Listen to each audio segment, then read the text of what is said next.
Bismillahirrahmanirrahim. Assalamualaikum warahmatullahi wabarakatuh. Dewan juri yang saya hormati, rekan debat yang saya hargai, serta hadirin yang ikut berbahagia. Perkenalkan, nama saya Muhammad Zikril Alnawa, perwakilan tim debat dari SMA Negeri Doraha. Di sini saya berperan sebagai tim oposisi. Yang akan kita perdebatkan pada sore hari ini adalah Dewan ini percaya bahwa orang tua dari anak yang berbakat dalam bidang seni memiliki kewajiban untuk memaksimalkan potensi anaknya.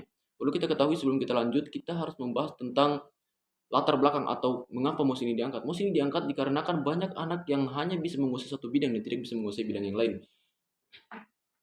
Di sini saya akan menyanggah beberapa argumen dari tim afirmasi tadi bahwa dikatakan ada pembunuhan mental, tekanan batin. Di sini patut kita olah kembali bahwa tekanan batin itu sebenarnya tidak ada ketika komunikasi orang tua dan anak itu komunikasi anak dan orang tua itu baik. Salah satu penyebab tekanan batin itu terjadi ketika komunikasi orang tua dan anak itu memburuk. Dan ini adalah salah satu PR untuk orang tua itu sendiri. Dikarenakan orang tua adalah salah satu pemimpin di dalam rumahnya. Ketika seorang pemimpin memberikan mindset atau pola pikir kepada anggota-anggotanya, kemungkinan terbesarnya maka akan terjadi salah satu chemistry yang bagus dan bertukar pikiran yang baik di antara mereka. Tapi kembali lagi kepada sang anak. Ketika sang anak memiliki sifat arogan, egois, dan tidak mendengarkan orang tuanya, maka ketika dia hancur ataupun bahkan dia tidak berhasil menjadi orang yang sukses, bukan hanya dia yang merasakan kegagalan, tapi orang tuanya juga merasakan kegagalan. Karena orang tuanya merasa tidak bisa mendidik anaknya dengan baik dan benar. Perlu kita rombak kembali lagi bahwa pemikiran seorang anak tidak pernah mencapai puncak permaslahatan tersebut. Puncak pemikiran anak masih di dalam pemikiran bahwa dia akan bersenang-senang. Dia lebih mementingkan kesenangannya daripada untuk kemanfaatan atau kesuksesan dirinya nanti. Ketika seorang anak lebih memanfaatkan kesenangannya atau lebih mengutamakan kesenangannya, seperti yang disampaikan tim afirmatif tadi bahwa miskin tapi bahagia. Perlu kita ketahui, kita rombak lagi kembali redaksi dari kata miskin di sini. Kata miskin sudah mencerminkan kata tidak kebahagiaan. Di sini ada dua redaksi yang tidak bisa digabung, kemiskinan dan bahagia. Ketika kemiskinan digabungkan dengan bahagia, tidak menjadi tidak menjadi satu kalimat yang baik atau bisa memiliki satu hubungan yang bagus. Tapi kemiskinan di sini tidak mencerminkan kebahagiaan. Saya ulangi sekali lagi, tidak mencerminkan kebahagiaan. Di zaman seperti ini, kita lebih mementingkan keuangan. Seperti yang kita ketahui bahwa keuangan menjadi salah satu puncak keinginan kita sebagai seorang manusia. Ketika kita tidak mementingkan keuangan, maka kebahagiaan tidak akan muncul. Begitu pula dengan seperti apa yang diinginkan seorang anak, lebih mementingkan kesenangan daripada masa depannya seperti apa. Ingat, sebuah masa depan itu lebih utama dari sebuah kesenangan. Karena ketika kita mencapai sebuah masa depan, maka kesenangan akan muncul tiba-tiba dari dalam pencapaian itu sendiri. Perlu kita olah kembali lagi bahwa industri seni tidak akan pernah selalu berpatokan penting dalam kehidupan zaman yang akan datang. Zaman akan terus berlanjut, zaman akan terus berkembang, teknologi akan semakin maju, dan seni bukan menjadi salah satu patokan penting untuk bisa menyukseskan seorang anak.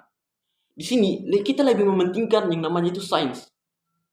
Ketika sains akan terus berkembang. Sains akan terus berkembang. Ketika sains terus berkembang dan bisa memanipulasi kehidupan, maka sains akan jauh lebih diutamakan daripada seni itu sendiri. Karena sains bisa memecahkan sebuah masalah, bisa menyelesaikan sebuah masalah. Kita tidak bisa menyelesaikan sebuah masalah dengan seni.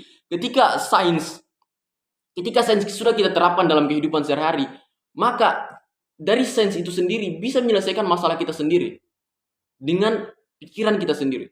Ketika kita hanya mementingkan kesenangan, maka kemungkinan terbesarnya masalah yang kita hadapi kita akan susah untuk menyelesaikan masalah tersebut. Begitu pula dengan sistem pendidikan. Sistem pendidikan tidak mematokkan penting keuangan atau sebuah beasiswa untuk seorang anak yang memiliki bakat seni. Lebih mementingkan jika seorang anak memiliki bakat di bidang sains yang bisa diberikan beasiswa untuk pergi bersekolah di luar negeri dengan mengembangkan sistem sainsnya untuk bisa mengembalikan kepada negaranya dan bisa dikembangkan kembali dan bisa mengembangkan negara tersebut. Ketika beberapa individu bisa mengkalkulasikan hal tersebut, maka kemungkinan terbesar akan terjadi beberapa perubahan besar yang ada di negara tersebut.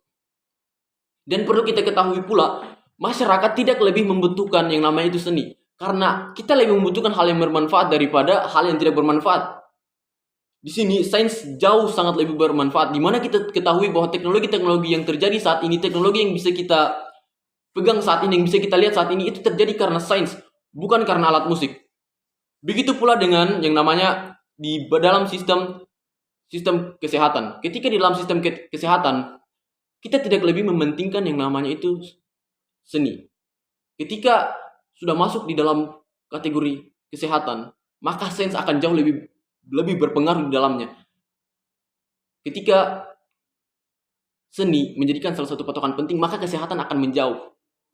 Kita tidak akan sehat ketika lebih mematokkan seni daripada sains, karena sains ini adalah salah satu patokan penting untuk bisa kita memecahkan sebuah masalah. Saya ulangi sekali lagi.